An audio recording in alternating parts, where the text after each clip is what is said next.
তিনটা মেইন টপিকের উপর যদি প্রায়োরিটাইজ করা যায় আমার মনে হয় যে ইট উড বি গুড। প্রথম হচ্ছে centralisation approach. Overall operation in banking sector centralisation করা না গেলে এই যে আমাদের যে আস্থাহীনতার ব্যাপারটা বা এই যে বিভিন্ন অ্যাক্সিডেন্ট হচ্ছে বিভিন্ন জায়গায়, এটা আপনি বন্ধ করতে পারবেন। এটা আমার ব্যক্তিগত অভিমত। সেন্ট্রালাইজেশন ইজ এ মাস্ট, এটা আমি ব্যক্তিগতভাবে মনে করি। এবং আজকে যারা যে ব্যাংকগুলো ভালো করছে, আপনি যদি অপারেশনসগুলো দেখেন, আপনি দেখবেন যে মোরলেস তারা সবাই সেন্ট্রালাইজড। এটা হচ্ছে আমার প্রথম পয়েন্ট। সেকেন্ড হচ্ছে লিগ্যাল ফ্রেমওয়ার্ক যতদিন পর্যন্ত আমরা মডার্নাইজ না করব, আমরা যতই রিফর্ম করি এন্ড রেজাল্ট হয়তো বা ভালো হবে না। লিগ্যাল প্রসিডিওর বলতে আমাদের ধরেন মর্টগেজ প্রপার্টি ফোরক্লোজ করার নিয়মটা কি হবে, কতদিনের মধ্যে হবে, কিভাবে হবে, কে অথরিটি থাকবে, কয়দিনের মধ্যে এটা করা যাবে, কি প্রসেসের মধ্যে হবে, স্পেসিফিক গাইডলাইন এস্টাবলিশ করে রেসপন্সিবিলিটি ট্রি যতক্ষণ আমরা ফিক্স আপ না করতে পারবো এটা কাজ হবে না। আপনি প্রতিবারই দেখবেন যে কোনো না কোনো ডিফল্টার জাস্ট একটা স্টে অর্ডার নিয়ে বছরের পর বছর আপনার ব্যাংকের টাকা না দিয়ে আপনি ঘুরে বেড়াচ্ছে। আপনি যতক্ষণ পর্যন্ত উইলফুল ডিফল্টারের যে সার্কুলার হয়েছে বা আমরা যেভাবে উইলফুল ডিফল্টারকে পানিশমেন্ট করতে চাই, যতক্ষণ পর্যন্ত আপনি অ্যাক্টিভেট না করবেন, যতক্ষণ পর্যন্ত আপনি তাকে আইনের আওতায় না আনবেন বা যথেষ্ট পরিমাণে প্যানালাইজ না করবেন, ততক্ষণ পর্যন্ত আপনি এই কালচার থেকে বেরোতে পারবেন না। কার বাকি যা কিছু আছে এগুলো আমি মনে করি বাই ডিফল্ট উইদিন প্রসেস চলে আসবে। ফর এক্সাম্পল, আমরা we should put lot of emphasis on the digitisation of facilities, digitisation of banking. আমি মনে করি এগুলো ম্যাটার অফ টাইম। অলরেডি অনেক কিছু চলে আসছে, সামনের দিনে আরও আসবে, বিকজ আমাদের this is an open economy. So যেটা হবে যে ডিজিটাইজেশন এবং অন্য যে ব্যাপারগুলো আছে it will automatically follow. Governance ইস্যুতে ডেফিনেটলি এটা তো আমরা আগের থেকেই আমরা সোচ্চার ছিলাম, বাট গভর্নেন্স ইস্যুগুলোর ইমপ্লিকেশনস কীভাবে হবে, আমাদের এক একটা ব্যাংকের যেই কালচারাল ডিফারেন্সটা, এটাই অ্যাকচুয়ালি কাল হয়ে দাঁড়িয়েছে। তার মানে হচ্ছে এটাকে একটা সিঙ্গেল প্ল্যাটফর্মে রাখতে হবে।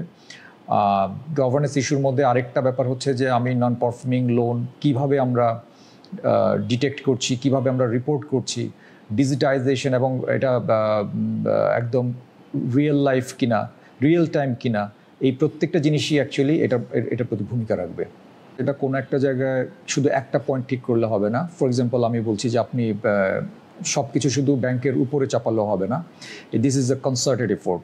এখানে আমরা রেগুলেটরস এবং সবাই মিলে, including the entire ecosystem, should be changed এবং এখানে একটা ক্লিয়ার কাট ডিরেকশনস থাকা উচিত।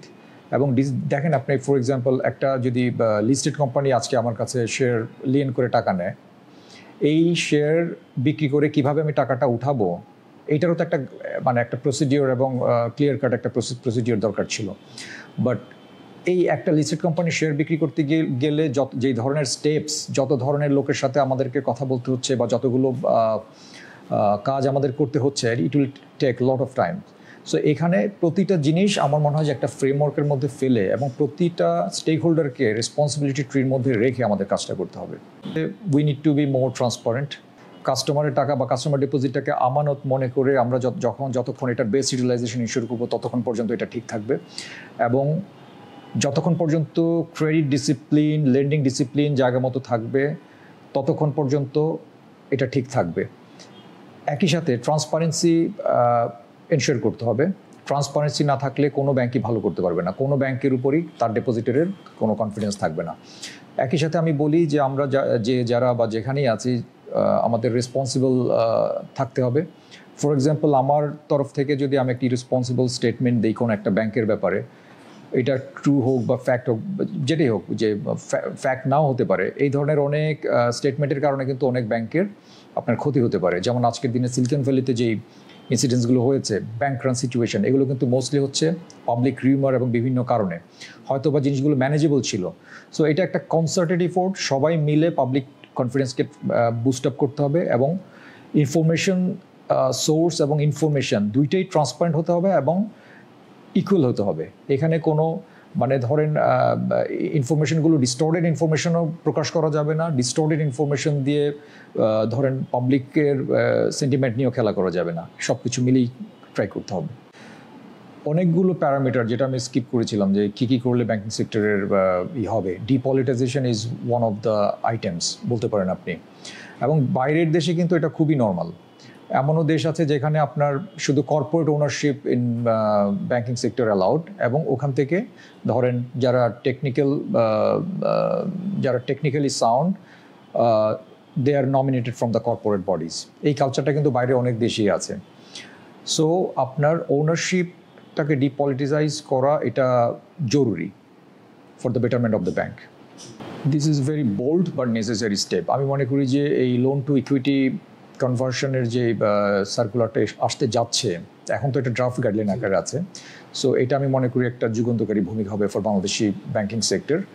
এটাতে একটা ওপিনিয়ন হচ্ছে যে হ্যাঁ ইয়েস, এটা অনেক সময় রিকগনাইজিং দ্য ব্যাড লোন এটা একটু ডিলে হতে পারে। তার মানে হচ্ছে এখানে আমরা কিভাবে করব, মোডাস অপারেন্ডি কী হবে, এইটা ডেফিনেটলি এটা Bangladesh bank will take care of it, এবং ওইভাবেই আমাদেরকে গাইড করবে। বাট এইটা আমি মনে করি ভেরি বোল্ড স্টেপ, এবং এটা necessary step considering the fact যে এই মুহূর্তে আপনার যত বড় বড় এনপিএল এখন আছে, এটা হলে কয়েকটা জিনিস হবে। নাম্বার ওয়ান হচ্ছে bank will be more vigilant এবং মোর কেয়ারফুল ইন লেন্ডিং। আমি কোন কোম্পানিতে লেন্ড করছি এটা আমি খুব বুঝে শুনে যাব, এটা হচ্ছে নাম্বার ওয়ান হবে। নাম্বার টু হচ্ছে আপনি যারা বড়োয়ার তারা কিন্তু অনেক ভেবেচিন্তে লোনটা ইউটিলাইজ করবে, এবং তারা কিন্তু জানবে যে যদি তারা ডিফল্ট করে মোস্ট লাইকলি কোম্পানির ওনারশিপ ব্যাংকের কাছে চলে যাবে বা মেজরিটি পার্ট ব্যাংকের কাছে চলে যাবে। এখন দ্য এন্টার ফ্রেমওয়ার্ক কীভাবে হবে, কি প্রপোর্শনে হবে, কতটুকু লোনের জন্য কতটুকু ইকুইটি অফলোডেড হবে, এই গাইডলাইনটা যখন আমরা পাবো ডেফিনেটলি আমরা তখন বুঝতে পারবো যে how effectively it will be operating. But আমি মনে করি যে this is a very good step.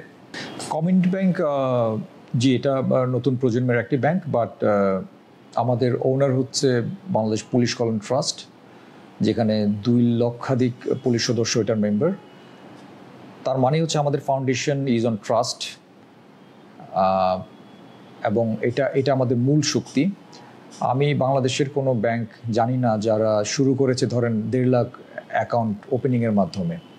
So this is one of our strength. আমাদের প্যারেন্টাল সাপোর্ট ইজ হিউজ। অন্য ব্যাংকগুলোর সাথে আমাদের গভর্নেন্স এবং ফাউন্ডেশন স্ট্রেংথ এটা অনেক স্ট্রঙ্গার।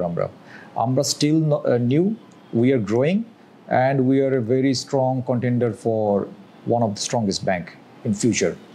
কারণ স্ট্রং ব্যাংকের যতগুলো ক্যাপাসিটি থাকা উচিত আমি মনে করি যে আমার ব্যাংকের তা আছে।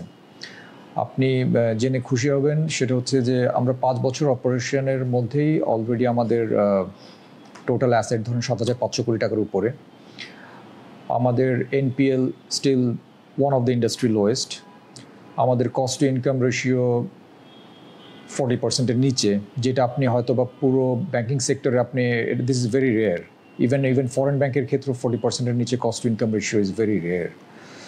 সো সব কিছু মিলে ইভেন আমি যদি আমাদের ডিজিটাল আর আইটি ক্যাপাবিলিটি বলি, আমাদের 99% অফ ট্রানজ্যাকশন হয় হচ্ছে ডিজিটাল প্ল্যাটফর্মের মাধ্যমে, which is very rare from the context of Bangladesh. So সব কিছু মিলে আমি মনে করি যে we have every solution and every capacity to be a strong bank in future. দেখেন, প্রথমত আমি ওই এক্সেসিভ ব্যাংকস ইন কমিউনিটি বা ইন ইকোনমি এটা নিয়ে একটু বলি। সেটা হচ্ছে যে এটার 2 ধরনের ওপিনিয়ন আছে।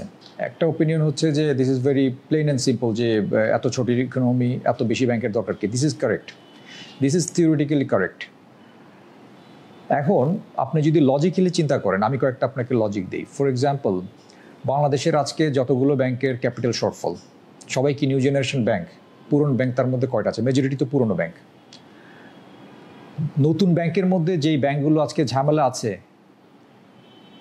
ইউ এক্স্যাক্টলি নো কেন ওই ব্যাংকগুলো ঝামেলা আছে। আপনি ডে 1 থেকে জানেন যেই ব্যাংকটা নতুন প্রজন্মের ব্যাংক লাইসেন্স পেয়েছে, লাইসেন্স পেয়েই কোনো একটা পার্টিকুলার গ্রুপের 7 নাম্বার ব্যাংক হয়েছে, আমি তো ডে 1 থেকেই জানি ওই ব্যাংকটা খারাপ করবে। সো এটা এমন কোনো কিছু না যে নতুন প্রজন্মের ব্যাংক হয়েছে বলে তারা খারাপ করেছে। প্লাস আমাদের নিউ জেনারেশন ব্যাংকের মধ্যে অনেকগুলো ব্যাংকই আসলে ভালো করছে, এটা একটা জিনিস। নাম্বার 2 হচ্ছে নতুন প্রজন্মের ব্যাংক কিভাবে আসে? ডিম্যান্ড সাপ্লাই না থাকলে তো আসতো না। আমরা সবাই যদি পুরনো প্রজন্মের ব্যাংকের সাথেই ব্যাংকিং করতাম, আর তাহলে তো নতুন প্রজন্মের ব্যাংকের কোনো দরকার ছিল না। অনেক কাস্টমার্স যারা পুরনো প্রজন্মের ব্যাংকের সাথে একসময় ছিল তারা তো নতুন প্রজন্মের ব্যাংকের সাথে ব্যাংকিং করছে। তার মানে ডিমান্ড সাপ্লাই গ্যাপটা তো আছে, সেটা যে কোনো কারণে হোক। এটা সার্ভিস হতে পারে যে আপনি একটি পুরনো প্রজন্মের ব্যাংকের সাথে সার্ভিস নিয়ে আপনি হ্যাপি না, আপনি মেবি আপনি নতুন প্রজন্মের একটি ব্যাংকের সাথে ভেরি স্যাটিসফাইড, এটা হতেই পারে।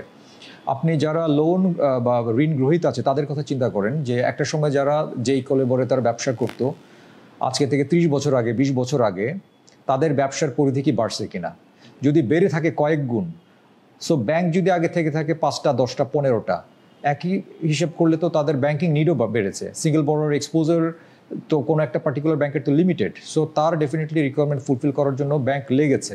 সো আমি মনে করি এটা ডিম্যান্ড সাপ্লাইয়ের ব্যাপার। এবং আমরা যেভাবে আউটরাইট বলে ফেলি সবাই, সেটা হচ্ছে যে এতগুলো ব্যাংক ইকোনমিতে থাকার দরকার কি, মার্জার অ্যাকুইজিশন করে এটাতে 10টা 15টা 12টা, this is not, number one this is not easy, number two এই লজিকটা আমি মনে করি যে অ্যাকচুয়ালি যথেষ্ট রকমের আর্গুমেন্টের দাবি রাখে। এই একটা জায়গায় আমি মনে করি, এটা আমার ব্যক্তিগত অভিমত যদিও। এটা হলো নাম্বার ওয়ান। নাম্বার টু হচ্ছে আপনি কমিউনিটি ব্যাংকের কথাই চিন্তা করেন। আমাদের ব্যাংক যখন ফর্ম হয়েছে, আমাদের পুলিশ সদস্য 2 লক্ষাধিক। ব্যাংকটা ফর্ম করার পরেই আমাদের মূল ফোকাস ছিল আমাদের পুলিশ সদস্যদের ব্যাংকিং রিকোয়ারমেন্ট ফুলফিল করা। আমার যে পুলিশ সদস্য আজকে বান্দরবান আছেন, যাকে কোনো একটা ব্যাংক হয়তো বা লোন দিবে না, আমি কিন্তু তাকে লোন দিচ্ছি। আজকে আমার পোর্টফোলিওর 50% হচ্ছে পুলিশ লোন, যারা হয়তো বা অন্য একটা ব্যাংকে গিয়ে লোন নাও পেতে পারতো, বা যেই প্রোটোকল বা ফর্মালিটিসের মাধ্যমে লোনটা পেত এটা হয়তো বা সে অ্যাভেলই করতে পারতো না তার নামে। নাম্বার ওয়ান, তার ব্যাংকিং রিকোয়ারমেন্টটা এতদিন কীভাবে ফুলফিলড হতো? কোনো একটা ব্যাংক ডেফিনেটলি করতো, তার বেতনটা কোনো একটা জায়গায় ঢুকতো। তারা কি হ্যাপি ছিলেন? হ্যাপি থাকলে তো আজকে একটা নিজেরাই ব্যাংক করে ব্যাংকিং সার্ভিস নেওয়ার এই প্রশ্নটা বা এই প্রয়োজনীয়তা আসতো না। তার মানেই হচ্ছে, আপনি যদি বলেন যে কমিউনিটি ব্যাংকের ভূমিকা কি, আমার প্রথম ভূমিকা হচ্ছে আমি এন্টায়ার একটা কমিউনিটিকে সার্ভ করছি এবং সাকসেসফুলি করছি। We are profitable. আমরা কোন লেভেলের প্রফিটেবল, খালি আপনাকে একটা আইডিয়া দিই। আমরা 5 বছর আমাদের যে প্রফিটেবিলিটি, এটা অনেক 12-13 বছরের নিউ জেনারেশন ব্যাংকের চেয়ে বেশি। তার মানে আমরা সাকসেসফুল একটা দিকে। আমি আপনাকে কস্ট টু ইনকাম রেশিওর কথা বললাম। আমি বলেছি যে আমার পুরো লোন পোর্টফোলিওর 50% ইজ ফ্রম পুলিশ লোন, মানে ওয়েল ডাইভার্সিফাইড। নর্মাল ব্যাংকে আপনি কি দেখেন যে আপনি লার্জ কিছু কর্পোরেটের কাছে লোনের পুরো টাকাটা দেয়া 70-80%। আমার এখানে 50% হচ্ছে পুলিশ সদস্য এবং ইন্ডিভিজুয়াল লোন, মানে রিটেল লোন। আমি আরেকটা স্ট্রেংথ আমি আপনাকে বলি, আমার 45% অফ মাই লোন হচ্ছে 1 লাখ টাকা থেকে 10 লাখ টাকার ভিতরে। তার মানে কি? তার মানে, এবং আরেকটা ইনফরমেশন দিই, এই 1 লাখ থেকে 10 লাখ টাকার মধ্যে ঋণ গ্রহীতার সংখ্যা হচ্ছে 90,000। আমি এটা বোঝানোর চেষ্টা করছি যে আমার পোর্টফোলিও কতটুকু ওয়েল ডাইভার্সিফাইড। এরপরে আমরা, তার মানে কি আমরা শুধু পুলিশ বা এই একটা কমিউনিটি নিয়ে কাজ করছি? নো, আমাদের টার্গেট হচ্ছে আমরা সব কমিউনিটিতে নিয়ে কাজ করব। আমরা এই একদিক দিয়ে লার্জ কর্পোরেট করছি, আমরা এসএমই করছি, আমরা রিটেল ফাইন্যান্স করছি। কমিউনিটি ওয়াইজ আমরা এন্টার পুলিশ কমিউনিটিকে সাপোর্ট করছি, এবং আরও সামনে বেশ কিছু জিনিস নিয়ে আমরা আসছি, যেটা দিয়ে আপনি খুব সহজেই বুঝবেন যে what is the difference between us and others. So আমি মনে করি যে এইসব জায়গায় যথেষ্ট পরিমাণে ডিফারেন্স মেক করা পসিবল। আমাদের রিচ, আপনি যদি অফিসিয়ালি ব্রাঞ্চ বলেন, আমাদের এখন ব্রাঞ্চ আছে 18টা, সাব ব্রাঞ্চ আছে 5টা, বাট আমাদের সার্ভিস সেন্টার আছে 111টা। এর মধ্যে সারা বাংলাদেশের যত পুলিশ সেন্টার আছে, যত রিমোট প্লেসই হোক, আমাদের সার্ভিস সেন্টার আছে। তার মানে হচ্ছে আমরা ব্যাংকিং নিড আমরা পৌঁছে দিচ্ছি একদম বাংলাদেশের প্রত্যন্ত এলাকায়। যখন আমি বলছি ব্যাংকিং রিচ, নট নেসেসারিলি যে আপনার সবসময় ব্রাঞ্চ মডেলই যেতে হবে। It can be N SME centre, it can be a service centre, যে কোনো ফর্মেটই হোক, আপনার রিচ যদি প্রত্যন্ত অঞ্চল পর্যন্ত যায়, তার মানে হচ্ছে আপনি আপনার পরিকল্পনায় successful, number one. Number two হচ্ছে আমরা ডিজিটালি ভেরি স্ট্রং। আমরা যদিও নতুন প্রজন্মের bank, but since we are very flexible এবং আমাদের কোনো লিগেসি প্রবলেম নাই। আমাদের ব্যাংক শুরু থেকেই ধরেন one of the leading core banking system invest করা, এটা খুব রেয়ার ইন নিউ জেনারেশন ব্যাংকের মধ্যে। যেহেতু খুব স্ট্রং কোর ব্যাংকিং আমাদের আছে, আমাদের অ্যাপটাও ভেরি স্ট্রং। আমাদের কমিউনিটি অ্যাপ বলে একটা ডিজিটাল প্ল্যাটফর্ম আছে, যেটা আরও আপগ্রেডেড করা হবে সামনে। এটাও বেশ স্ট্রং। এখন এটা আমরা ডেফিনেটলি আমরা আমাদের নিজস্ব কাস্টমার বেজের মধ্যে এটা আমরা করছি, বাট সামনে আমাদের প্ল্যান হচ্ছে আমরা আরও ওয়াইডলি যাওয়া এবং দেশের প্রত্যন্ত অঞ্চল পর্যন্ত পৌঁছে যাওয়া। সেটা হতে পারে ব্রাঞ্চ নেটওয়ার্ক, হতে পারে সার্ভিস সেন্টার, বিভিন্ন প্ল্যাটফর্মের মাধ্যমে। সামনেই আমরা নিয়ে আসছি ইসলামিক ব্যাংকিং, সামনেই আমরা নিয়ে আসছি এজেন্ট ব্যাংকিং। তার মানে হচ্ছে আমাদের রিচ সামনে আরও বাড়ছে ইনশাআল্লাহ। আমাদের ওনারশিপ যেহেতু বাংলাদেশ পুলিশ কল্যাণ ট্রাস্ট, সো আমরা এখানে সেন্টার্ড, এখানে এটা আমাদের একটা মেইন ফোকাস এখানে আছে, বাট আমরা কিন্তু ওপেন ফর অল। আমরা যে কোনো ব্যবসায়ী আমরা করতে ওপেন। আমাদের পুরো শেয়ার হোল্ডিংটা হচ্ছে বাংলাদেশ পুলিশ কল্যাণ ট্রাস্ট, যেখানে সব পুলিশ সদস্য হচ্ছেন মেম্বার, যাদের ইন্ডিভিজুয়াল কন্ট্রিবিউশন হচ্ছে 32,000 টাকা করে। একদম কনস্টেবল থেকে শুরু করে আইজি পর্যন্ত আমাদের কন্ট্রিবিউশন সেম 32,000 টাকা করে একটা কন্ট্রিবিউশনের মাধ্যমে একটা ফান্ড রেজ করা হয়েছে, যেটা দিয়ে ব্যাংকের ক্যাপিটাল ফর্ম করা হয়েছে। এটার সাথে রিলেভেন্ট আরেকটা ইনফরমেশন আমি আপনাকে দেই। তার মানে হচ্ছে এটা কিন্তু একটা ম্যাস কমিউনিটির ব্যাংক, এটা হচ্ছে একটা ইনফরমেশন। সেকেন্ড হচ্ছে আমরা যে ডিভিডেন্ড দিচ্ছি এটা কিন্তু কোনো মুষ্টিমেয় কয়েকজন ডিরেক্টরের হাতে বা কাউকে খুশি করার জন্য ডিভিডেন্ড দেওয়া, ব্যাপারটা কিন্তু এরকম না। এটা হচ্ছে একটা সমগ্র একটা এন্টায়ার কমিউনিটিকে, যারা আমাদের শেয়ার হোল্ডার, তারা তাদের ছোট্ট একটা ইনভেস্টমেন্টের এগেনস্টে তারা একটা ডিভিডেন্ড পাচ্ছে। এটাও কিন্তু এটা আপনি স্ট্রেংথ বলতে পারেন বা ইউএসপি বলতে পারেন বা যেটাই বলেন, এটা কিন্তু very unique in Bangladesh context. It's a good journey. মানে আপনি যদি দেখেন যে এটা তো একটা সময় গত 50 বছর ধরেই তো ব্যাংকিং সেক্টরটা আস্তে আস্তে আস্তে করে গ্রো করেছে। প্রাইভেট সেক্টরের আজকের যে আপনি এতগুলো ব্যাংক বা এত যে কর্মযোগ্য, এটা তো উইথ টাইম এবং রেগুলেটরের হেল্প এবং বিভিন্ন সময় আমাদের যে প্রচেষ্টাগুলো, সবগুলো মিলিয়ে আজকে এই অবস্থানে। ওভারঅল আপনি এখন বেশ কিছু ব্যাংক কিছু ঝামেলা আছে, এটাও ঠিক, বাট আমি মনে করি যে একটা সময় এখান থেকে আমরা উত্তরণ করে যাব সহজেই ইনশাআল্লাহ। With time this sector will flourish again.